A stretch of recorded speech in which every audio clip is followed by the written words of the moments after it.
Welcome to the in front of me XIAOMI Mi 11 Ultra, and I'll show you how to mute notification sound on this device. So first you should go to the settings and here scroll down to the sounds and vibration.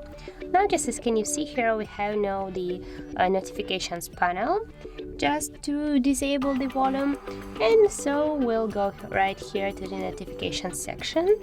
Here we'll go to the bubble one. Now just tap here to move, and as can you see, we got here all our notifications, ringtones, and we'll just here tap to the don't send ringtone to your notification. And now we'll go back. We can see that we have now the sound to our notifications. So that's how it looks. If you found this video helpful, leave like, comment and subscribe our channel.